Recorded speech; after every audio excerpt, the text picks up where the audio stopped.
Merci de rester fidèles à la télé Futur Média. Mesdames, Messieurs, bonsoir.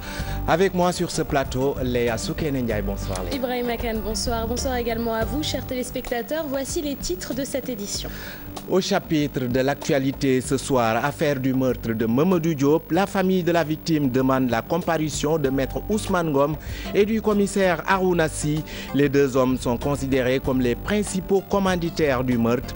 L'ouverture du procès prévue initialement ce jeudi est reportée au 18 juin prochain. 8 étudiants arrêtés et 3 autres blessés. C'est le bilan de la manifestation des professeurs de l'université de Thiès qui réclament de meilleures conditions de travail. Un sitting qui a tourné au vinaigre. En envoyant un contingent au Yémen en soutien au royaume wahhabite, le Sénégal gagne en leadership. C'est la conviction du colonel Alioune Ndiaye, l'ancien porte-parole de la police nationale, passe en revue les avantages de l'envoi de soldats sénégalais en mission extérieure. Pèlerinage à la Mecque édition 2015, le processus de privatisation est en cours. Cette année, d'importantes mesures sont prises pour permettre aux pèlerins de remplir leurs formalités. Au total, 10 500 Sénégalais sont attendus au lieu saint de l'islam. En fin d'édition, le dossier santé du jour consacré à l'asthme, une maladie sournoise qui affecte considérablement la respiration. Voilà pour le sommaire. Le développement, c'est tout de suite.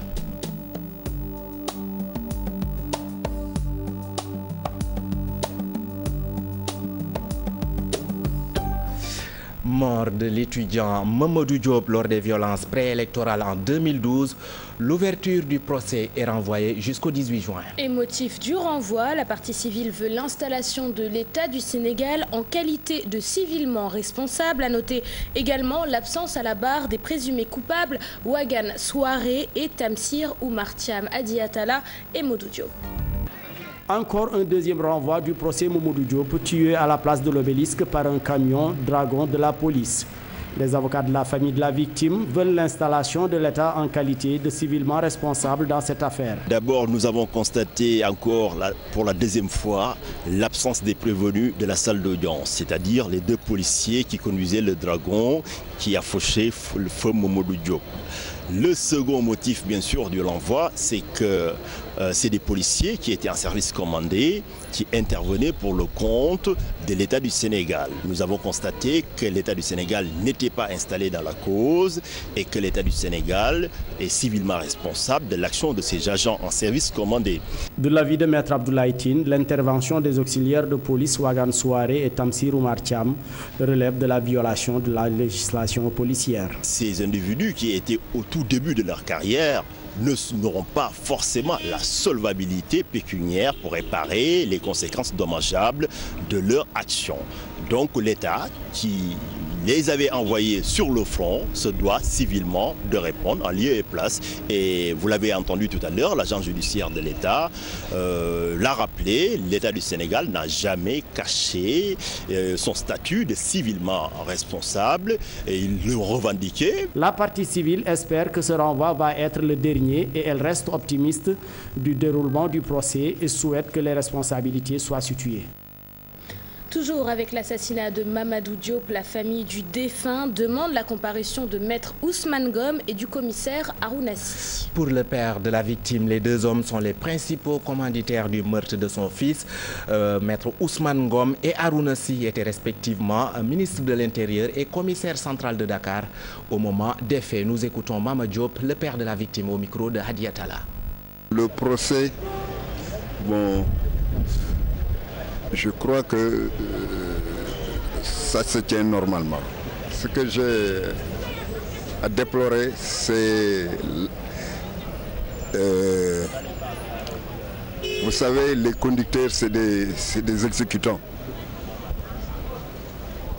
Bien sûr, ce sont eux qui ont commis le crime, qui ont assassiné, mais c'est les commanditaires.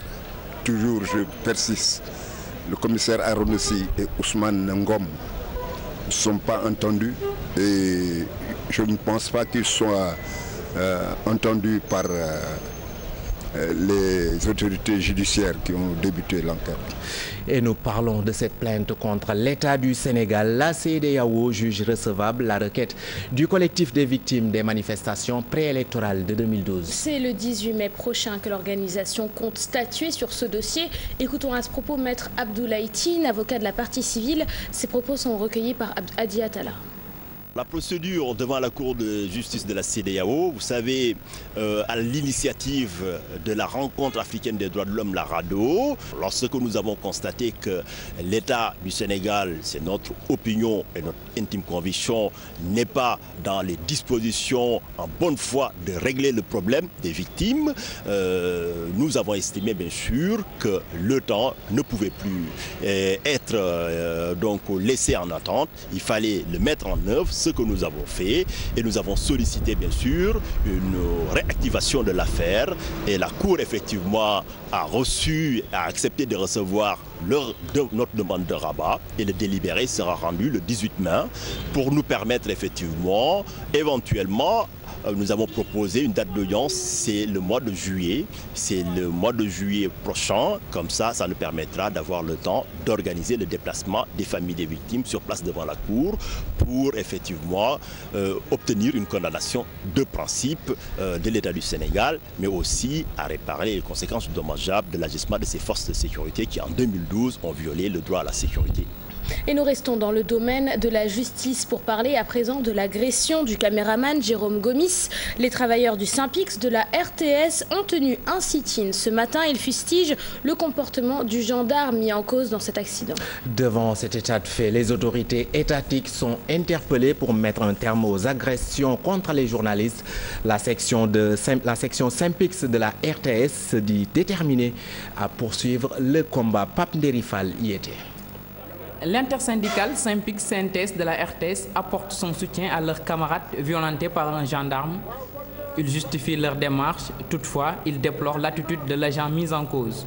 Nous tenons, au nom de l'intersyndicale, à préciser que notre démarche est exclusivement orientée vers cet élément qui n'a accordé aucun respect à ses supérieurs hiérarchiques au moment des faits.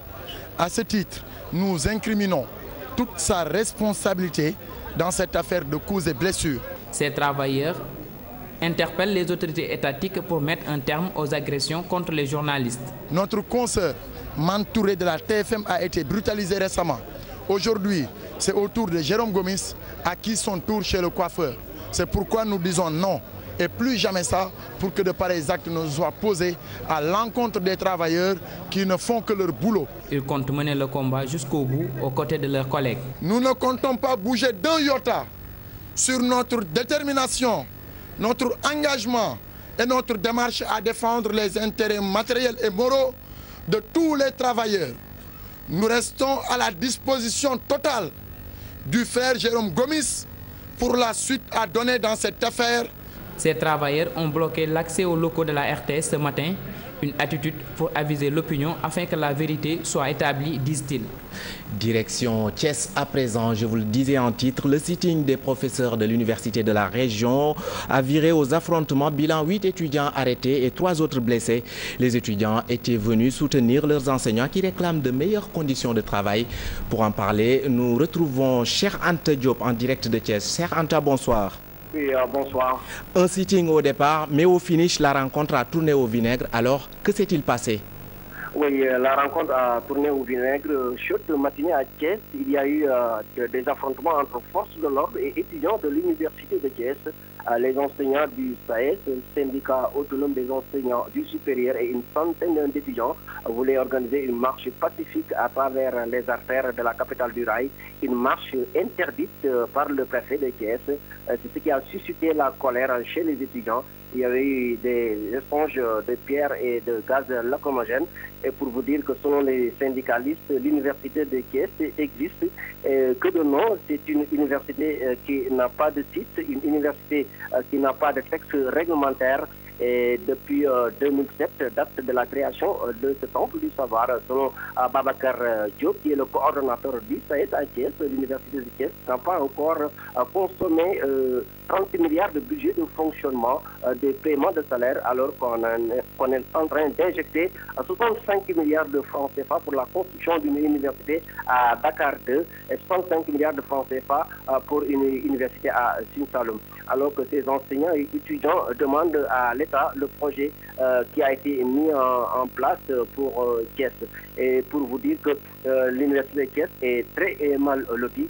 D'ailleurs, ces enseignants font savoir que depuis 8 ans, les enseignants courent derrière les autorités universitaires pour réclamer la construction et l'équipement de locaux pour l'université. Et pourtant, l'administration universitaire avait récemment annoncé que l'État a dégagé 6 milliards de francs CFA dans le cadre du projet de gouvernement et du financement de l'enseignement supérieur pour construire des infrastructures de qualité. D'ailleurs, un site de 58 hectares a été déterminé à cet effet, mais rien n'a été fait. Et pour le moment, 3 étudiants ont été interpellés et puis relâchés par les éléments de la police centrale de Thiès. Merci beaucoup, cher Anta Diop. Je rappelle que vous êtes le correspondant du groupe Futur Média à Thiès. L'éducation, nous y sommes et nous y restons. Cette fois-ci, nous parlons de la colère des diplômés de l'école des bibliothécaires, archivistes et documentalistes de l'université Cheikh Anta Diop Leya. Avec la mise sur pied d'un collectif pour défendre leurs intérêts, ces diplômés au chômage appellent le gouvernement à leur venir en aide. Écoutons à ce propos Fatou Faye Dianra, l'une de ces diplômées de l'EBAD. Ces propos sont recueillis par Papanderi Fall et Mardien. Juste pour lancer un cri de détresse à l'endroit de tous les Sénégalais, en commençant par le président de la République du Sénégal, M. Macky Sall. Il y a un fait qui est là. Il y a des diplômés archivistes, documentalistes et bibliothécaires qui sont dans ce pays et qui ont obtenu le diplôme depuis des années et qui tardent à trouver un stage et je ne dis même pas un emploi. Et c'est vraiment déplorable. C'est pour cela que nous sommes venus aujourd'hui conscientiser tous les Sénégalais par rapport à ce problème-là. C'est aussi la question pour laquelle nous avons créé un collectif qui regroupe tous les diplômés de l'EBAD. Donc ce collectif se chargera donc de défendre tous les problèmes des anciens. Mener ce combat-là pour que vraiment, dans les années à venir, pour que le gouvernement puisse embaucher vraiment les étudiants qui sortent de l'EBAD. Concours d'entrée à l'école nationale d'administration. 30 000 candidats sont déjà inscrits. Les inscriptions devant se clôturer le 4 mai dernier. Finalement, la date des dépôts a été prolongée. Tout à fait. Et elle va se poursuivre jusqu'au 14 mai prochain sur demande du Premier ministre. Une nouveauté, cette année, le concours est ouvert aux arabisans Maïmouna Ndiaye et Mardien. Ils déposent, émargent, parfois réclament. Beaucoup de candidats pour un seul objectif, tenter le concours d'entrée à l'école nationale d'administration. C'est intéressant, parce que ça te donne d'autres ouvertures qu'on peut faire à l'avenir. Il suffit juste de tenter sa chance pour voir. C'est la première fois que je le fais. C'est la première fois que je le fais. Ça fait longtemps que j'ai voulu le faire, mais bon, cette fois-ci, c'est la première fois. On espère que ce sera la bonne. Environ 30 000 candidats déjà sur les listes pour 204 places. Cette année, il y a bien des nouveautés. Il y a beaucoup de candidats que nous recevons et qui sont diplômés en arabe. Et un concours spécifique sera organisé à leur intention. Cette, disons, discrimination liée à l'année d'obtention du bac a été définitivement levée. Maintenant donc, tous les candidats âgés de 18 ans au moins et de 33 ans au plus peuvent se présenter au concours d'entrée à l'ENA, quelle que soit l'année d'obtention du bac. Une forte demande, des exigences aussi, la clôture des dépôts prolongée jusqu'au 14 mai. Nous attendons quand même au moins une évolution d'un tiers par rapport au nombre de candidats. La première phase de l'examen démarre le 28 juin par un test psychotechnique. La seconde partie, les épreuves d'admission, sont prévues au mois de septembre. Après le grand cadre des syndicats d'enseignants, c'est au tour du CUSEMS de lever son mot d'ordre de grève, Léa. Dans la soirée d'hier, le gouvernement et le CUSEMS ont trouvé un terrain d'entente sur l'alignement des indemnités de logement. Reportage Pape Faraning, Younous Diata et Chérif Dia. Le gouvernement et le CUSEMS trouvent enfin un terrain d'entente après plusieurs heures de négociations. Les deux parties signent le procès-verbal qui matérialise l'accord de suspension de la grève en présence des médiateurs de la crise scolaire. Considérant l'intérêt supérieur de la nation, l'inquiétude des élèves et des parents d'élèves, le cri de cœur des élèves, la demande insistante des médiateurs, nous avons, tenant compte de tous ces éléments, décidé de suspendre le mot d'ordre en attendant que le gouvernement puisse honorer tous les engagements qu'il a pris devant la nation sénégalaise. La ministre de la fonction publique, Viviane Bampassi, considère cet accord trouvé comme une victoire de l'école. Nous avons discuté et en patriotes qu'ils sont, ils ont compris la position du gouvernement qui leur demande tout simplement d'attendre donc l'issue d'une étude pour savoir quel est le sens dans lequel nous allons aller pour mettre en place un nouveau système de rémunération des agents de l'État. Même si par ailleurs, nous avons clairement consigné qu'ils maintiennent cette revendication forte. L'année scolaire est ainsi sauvée de justesse après la suspension des grèves du CUSEMS et du Grand Cadre. Seulement, les autorités doivent résoudre une autre équation, la gestion du calendrier des examens. Le Grand Cadre coupé en deux après l'écartement d'Oumar Wali Zoumarou et de Mamadou Lamine Dianté. Alors cette question, Ibrahima, à quel Grand Cadre faut-il se fier? Difficile d'y répondre quand on sait que les deux hommes se réclament toujours coordonnateur et vice-coordonnateur de la structure. Face à ces deux tendances notées au sein du Grand Cadre des syndicats d'enseignants, le ministre de l'Éducation choisit les différents secrétaires généraux réunis dans la centrale et ce pour échanger en cas de besoin. Aminata Mbare Sow avec les images de Modou Diop et Marta Dia. Abdou Fati, Mamadou Lamine Dianté, tous deux se réclament coordonnateurs légitimes du Grand Cadre des syndicats d'enseignants. Deux tendances dans une seule unité syndicale. À qui se fier? En réalité, le Grand Cadre n'était même pas une structure reconnue légalement. C'était un regroupement des syndicats et pour nous faciliter la tâche, nous, on les recevait. Mais vous avez vu le premier PV qu'on a signé le 30, ce n'est pas le Grand Cadre qui a signé, c'est l'ensemble des secrétaires généraux des syndicats qui l'ont signé. Du côté d'Abdou Fati, successeur de Mamadou Lamine Dianté, la polémique n'a pas sa raison d'être. Le Grand Cadre légitime est celui qui regroupe la majorité des secrétaires généraux. Vous l'avez tous constaté à leur rencontre, il n'y avait que deux organisations, le CMS et le CELS originel, donc à vous de voir exactement où se trouve la légitimité. Mais nous, notre structure continue à fonctionner. D'ailleurs hier, le gouvernement nous a appelés pour discuter sur la validation et on est tombé d'accord sur les pièces à fournir. C'est du n'importe quoi. C'est un conglomérat, un cartel de faussaires, de syndicalistes malhonnêtes, de courtiers du syndicalisme qui se sont réunis dans un siège, le siège du CELS, pour usurper le statut de coordonnateur et récupérer le Grand Cadre. Mais ça ne passera pas. Dambodje, pour sa part, estime que les 33 secrétaires généraux sont avec Abdou Fati, alors les jeux sont déjà faits. Le ministère connaît les syndicats qui se réclamaient du Grand Cadre. Si nous tous nous venons, parce que le Grand Cadre c'est une unité d'action encore une fois. Si nous tous nous sommes ensemble devant le gouvernement, nous disons que notre coordonnateur c'est tel.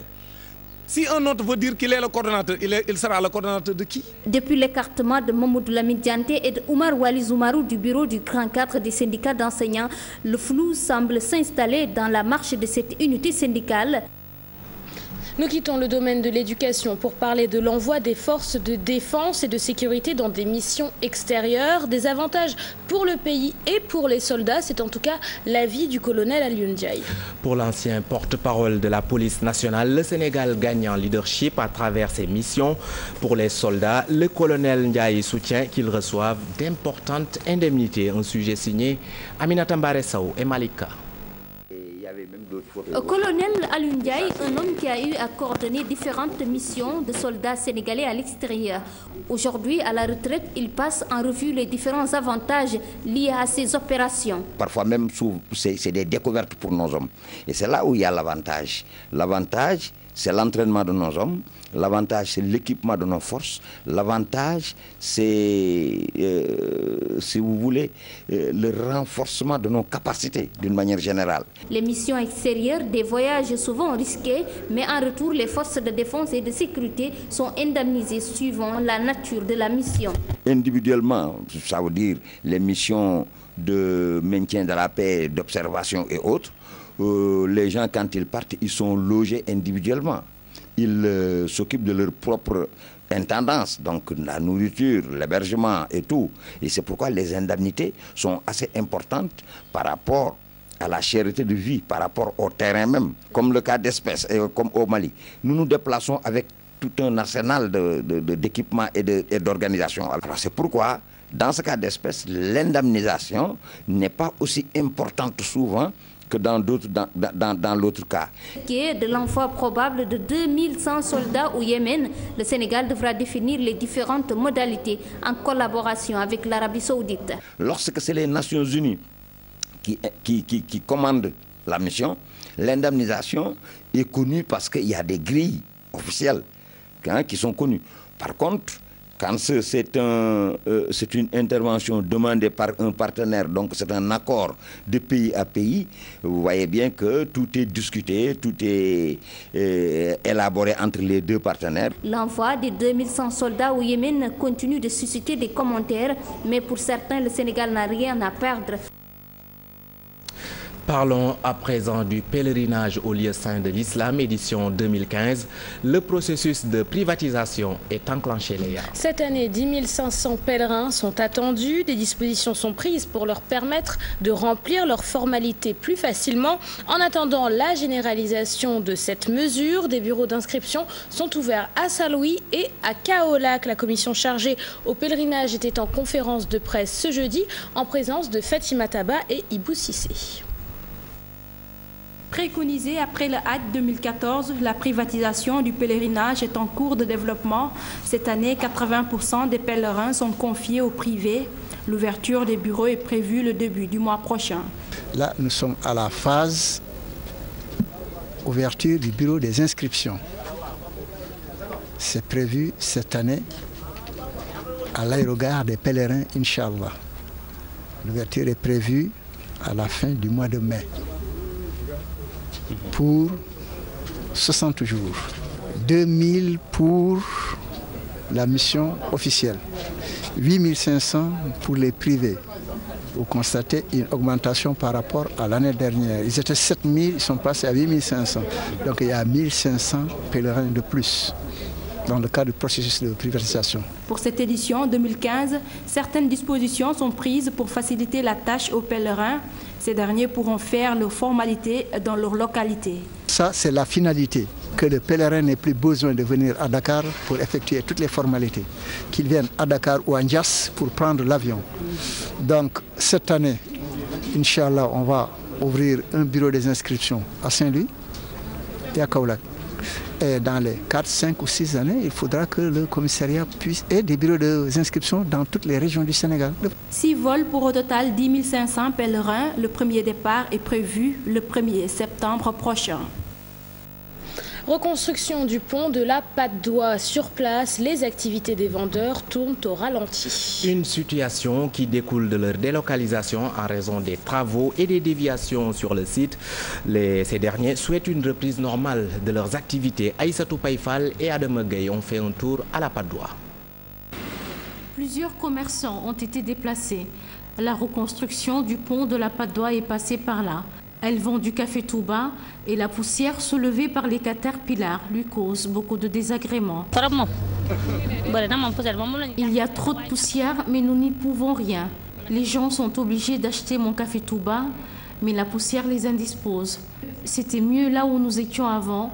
Vivement que nous y retournions. Les affaires ne marchent pas trop pour le moment.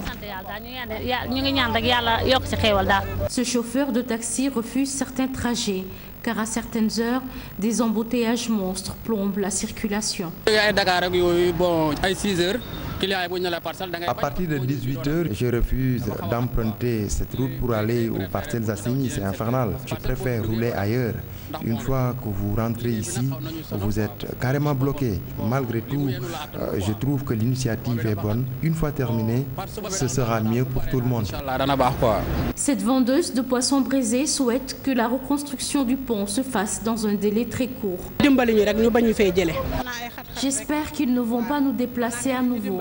À une certaine heure, rien ne bouge. Il y a beaucoup d'embouteillages. J'espère que ces travaux vont vite se terminer. Ainsi, nous reprendrons nos activités normalement. Le nouveau pont va sans aucun doute permettre une circulation beaucoup plus fluide. Pendant ce temps, les Sénégalais qui tiennent un petit commerce ont du mal à exercer leurs activités. Dans l'actualité internationale, le Burundi, où on compte encore des morts dans de nouvelles violences à Bujumbura, la capitale du pays. Selon la Croix-Rouge, il y aurait au moins 3 morts ce jeudi matin. Une explosion a aussi été signalée dans un quartier. Elle a fait 1 mort et 7 blessés. Des violences aussi en Guinée-Conakry suite à des affrontements entre forces de l'ordre et jeunes manifestants à l'appel de l'opposition contre le calendrier électoral. Pour le moment, pas de bilan disponible. Une manifestation à la veille de la rencontre entre le président Alpha Condé et le chef de l'opposition, Cellou Dalein Diallo. L'actualité internationale, c'est aussi l'épave du chalutier qui avait englouti plus de 700 migrants en Méditerranée et qui est repéré par la marine italienne à 375 mètres de profondeur, toujours en mer Méditerranée. Les gardes-côtes italiens déclarent avoir aperçu une épave de couleur bleue d'une longueur de 25 mètres, susceptible d'être celle du bateau ayant coulé le 18 avril. Une découverte qui suscite beaucoup d'espoir. Et oui, l'espoir de retrouver des corps d'enfants, d'hommes, de femmes enfermés dans les cales suite à des exactions, Léa. Toujours hors de chez nous, Ibrahima, ces accusations de viol d'enfants portées contre des soldats français en Centrafrique. Un communiqué du procureur de la République de Paris annonce que l'enquête va être portée par des juges d'instruction français. Sont mis en cause 14 militaires français, dont 3 identifiés grâce aux témoignages de 6 enfants âgés entre 9 et 13 ans.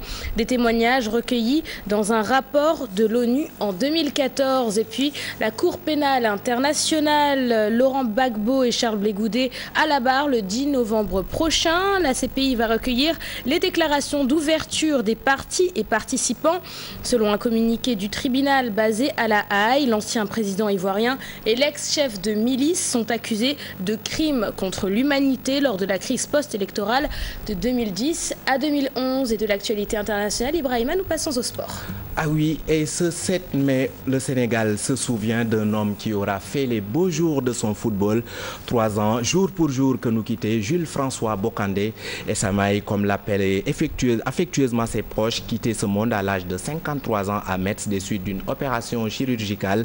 Avec l'équipe nationale dont il a été le capitaine, il avait disputé 73 matchs pour 20 buts avec 3 participations à la CAN en 1986, 1990 et 1992. Il fut meilleur buteur de la Ligue 1 en France sous les couleurs du FC Metz avec 25 buts au total. C'était en 1986. À présent, le dossier santé du jour, il s'intéresse à l'asthme, une maladie sournoise qui affecte considérablement la respiration, Léa. L'asthme, s'il est détecté à temps, peut être traité, mais le manque d'information chez les populations reste le principal facteur bloquant dans la prise en charge de cette maladie qui touchait 3 millions de personnes dans le monde en 2018. L'Association nationale de soutien aux asthmatiques lance un appel vibrant sur la subvention des médicaments. C'est le dossier du jour. Il est signé Mambiram Diouf et Aïssa Toudia. L'asthme touche tous les âges et peut se manifester à tout moment de la vie. Les personnes atteintes de la maladie en souffrent plus lorsque les crises s'intensifient et deviennent récurrentes.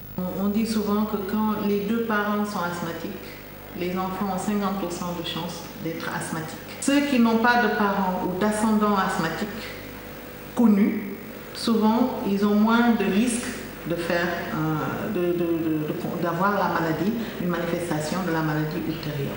Les facteurs qui aggravent ou déclenchent la maladie sont lésions. On a ce qu'on appelle les allergènes domestiques, tels que les poussières de maison. Il y a ce qu'on appelle les moisissures. Et les moisissures sont essentiellement favorisées par l'humidité qu'on a dans les maisons. Donc il est important d'aérer les maisons, les champs. Une maladie que connaît bien cet homme âgé aujourd'hui de 75 ans. Revenons sur ses pas 30 ans en arrière. Quand j'ai eu une crise, qui a duré plus de 3 jours.